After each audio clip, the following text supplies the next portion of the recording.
Bonjour à toi cher spectateur, The Rhythm Section ou, alors attention, titre français de la mort extrême, le rythme de la vengeance. Faut souligner qu'il y a dû avoir un gros travail dans la tête des marketeurs. C'est une blague, bien évidemment. De Reed Morano, c'est un film dont j'entends beaucoup parler depuis quand même un bon petit moment. Le film ayant eu un petit peu d'écho courant novembre-décembre de l'année dernière parce qu'il a été présenté au Festival de Sundance. Les avis divergents allant du bon petit polar au film de série Z assez foireux. Au-delà de ça, le film à la base devait sortir en salle chez nous et malheureusement, comme vous le savez, il y a eu une chose qui s'appelle le confinement qui est arrivé, ce qui fait que le film est sorti directement en VOD le 6 avril et s'apprête tout juste à sortir en DVD. Et personnellement, j'avais réellement envie de le voir parce que je suis intrigué par les projets que choisit Blake Lively depuis quelques années. Et en plus, Reed Morano, c'est quelqu'un que j'ai découvert tout récemment grâce à La Servante écarlate. Et j'avais envie de voir ce qu'elle allait nous proposer. Le résumé pour faire simple, le jour où sa famille est morte dans un tragique crash d'avion, la vie de Stéphanie a complètement basculé. 3 ans plus tard, dans une maison close où elle travaille, elle reçoit la visite d'un journaliste lui annonçant qu'il s'agissait d'un attentat et qu'il connaît le responsable. C'est un bon petit polar qu'on nous offre ici.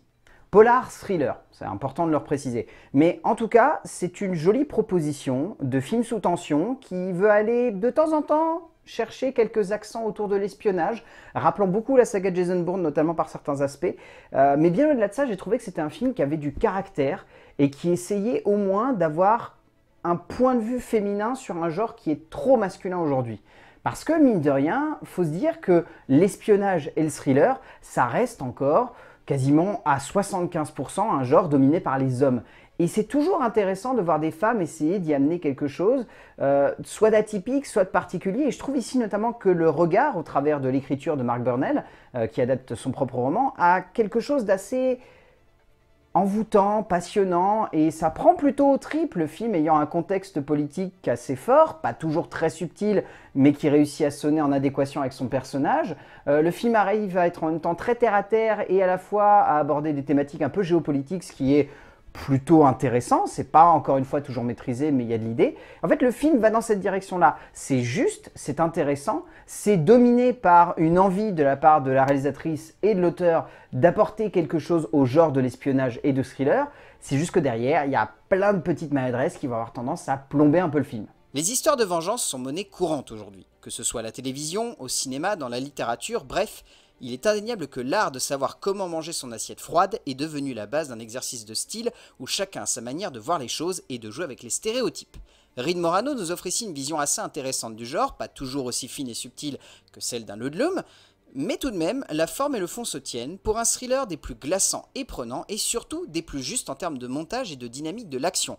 En même temps, vu le titre du métrage, cela aurait été étonnant de voir le contraire. En termes d'écriture, donc Mark Burnell, qui adapte son propre roman, nous offre une lecture assez intéressante de l'espionnage. Je trouve que le film a un vrai caractère par le biais de ça. On en parlera après, je trouve que la mise en scène est assez bâtarde et a tendance à mal jouer avec certains aspects qui auraient pu être réellement dominés. Mais en tout cas, Mark Burnell, ce qui est réellement intéressant, c'est qu'il propose une vraie adaptation cinématographique de son roman. Il ne joue pas avec beaucoup de clichés, en tout cas pas tant qu'on pourrait l'attendre dans le genre. Il arrive en même temps à dominer son sujet, en même temps à apporter des points de vue intéressants et en même temps à garder sa trame narrative de base logique et cohérente. Il arrive surtout à créer une réelle tension avec quelque chose qui pourrait sonner comme très simple, c'est-à-dire littéralement l'histoire d'une femme qui a envie de se venger parce qu'on a buté sa famille, ce qui peut sonner comme du Taken, mais heureusement, grâce à l'écriture de Burnell, ça sonne comme quelque chose plus proche de Ludlum que de Luc Besson, encore heureux d'ailleurs. Mais en tout cas, ce caractère permet au film d'avoir une réelle tension de bout en bout. Derrière, le gros souci, c'est que Burnell, il a tendance à convoquer des choses qui ne sont pas toujours très subtiles. Le contre-espionnage, la manière avec laquelle on va gérer certaines branches de terroristes qu'on va suivre mais qu'on ne va pas arrêter, l'idée que le terrorisme est partout et qu'il peut prendre des visages multiples. Notamment dans le film, je trouve que la forme qu'il prend à la fin n'est pas toujours très intéressante et surtout très ludique, même si évidemment ça joue un petit peu le côté conspirationniste, c'est quand même pas très fin. Il y a par contre une très bonne idée dans la manière de jouer avec les retournements de situation des différents personnages et leur juxtaposition au fil de l'avancée du récit, c'est-à-dire qu'il y a des moments où on pense que c'est quelqu'un l'ennemi, puis on se rend compte que non, puis il y a tel autre mec qui arrive, puis ceci, puis cela. Le plus gros souci restant qu'au milieu du film, il y a un deuxième acte qui a tendance à patauger Et c'est le plus gros problème qu'a le film, parce que derrière, je trouve qu'il est vraiment intéressant en termes d'écriture. Burnell parvient assez bien à transposer lui-même son roman, n'évitant pas quelques petites écueils de rythme et de développement de personnages, mais tout de même, il parvient à prendre un certain recul par rapport à son travail pour donner lieu à un tout extrêmement fin et logique dans sa composition, parvenant à rendre ce récit aussi terrifiant que psychanalytique, aussi logique que parfaitement manipulateur, aussi pertinent que logiquement spontané dans l'évolution de son personnage central. Burnell parvient à construire un tout qui prend réellement aux tripes, qui ne nous lâche pas du début à la fin et qui surtout parvient à faire en sorte que l'on se sente totalement en phase avec ce personnage. En termes de mise en scène, alors Reed Morano, donc, qui est surtout connu dernièrement pour avoir réalisé les premiers épisodes, en tout cas, de La Servante écarlate, l'adaptation du roman de Margaret Atwood. Mon plus gros problème, c'est qu'il y a plein d'idées dans le film. Il y a réellement plein d'idées. Il y a des moments où il y a une vraie ambiance, il y a des moments où il y a du caractère, il y a des moments où la photographie, elle déboîte. Et tu sens qu'elle sait ce qu'elle veut faire, la réalisatrice, qu'elle sait exactement où placer sa caméra pour lui donner une certaine ambivalence, un certain impact. Il y a vraiment des séquences qui sont fortes. Le premier acte est bourré de petits fragments où on est réellement mis sous tension et où je trouve ça fonctionne très très bien. Mais au milieu de ça, il y a des idées qui ne marchent pas.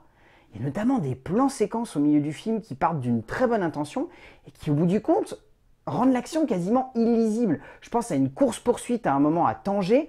Réellement, je la trouve pas bien foutue. Elle part d'une bonne intention parce que la caméra va quasiment filmer toute la course-poursuite en plan séquence jusqu'à amener à une fin qui pourra avoir de l'impact, mais où on a l'impression que Reed Morano elle veut constamment chercher à faire des raccords et pas forcément à gérer l'action qu'il y a dans son plan. Et donc du coup, ça fait que la caméra passe son temps à tourner à gauche, à droite, en arrière, et on sent que c'est quasiment juste pour faire des raccords, que c'est pas réellement pour dynamiser l'action. Et c'est mon plus gros problème, c'est qu'il y a réellement des moments où ça pourrait avoir de l'impact, où ça pourrait avoir de la force, où ça pourrait être juste. Il y a par contre, à contrario, ce plan séquence de fin où on va avoir le personnage principal qui va suivre un autre personnage dans les rues de Marseille, qui est réellement bien foutu, lui, pour le coup. Et à côté, on a d'autres idées, comme ce plan séquence à Tanger, qui ne fonctionne pas. C'est le paradoxe de Reed Morano. Il y a des moments où ça déboîte, et il y a d'autres moments où on est complètement perdu et où on ne sait pas où elle veut aller.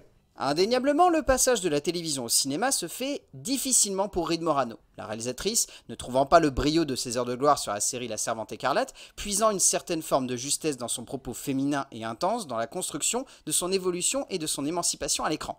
Il en reste un rythme vraiment puissant et juste, qui malgré un deuxième acte long, tient le coup tout du long du troisième chapitre détonnant.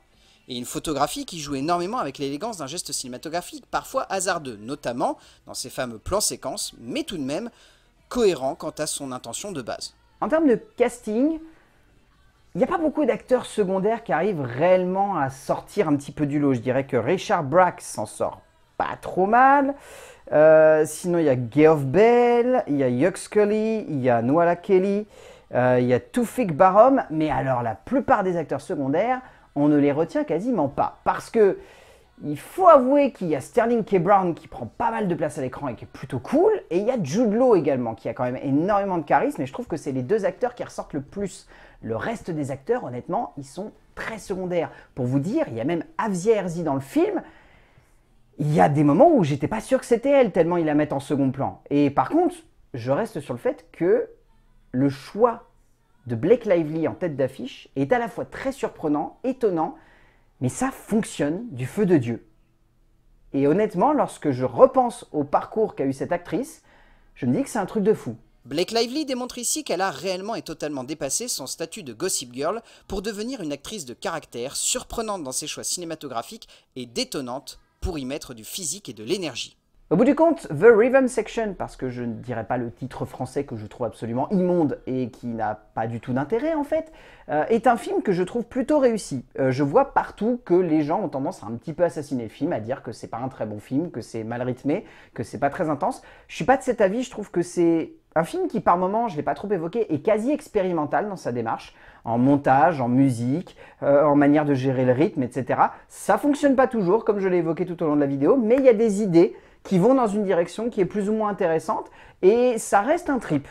Donc pour le coup, The Rhythm Section, ou Le rythme de la vengeance de Reed Morano, est un film que je vous conseille de voir tout de même, parce que ça a un intérêt, c'est plutôt palpitant, c'est plutôt entraînant, et c'est assez juste. Et en plus, Blake Lively, elle déboîte dedans. Donc je pense que ça devrait vous convaincre de le regarder. A plus!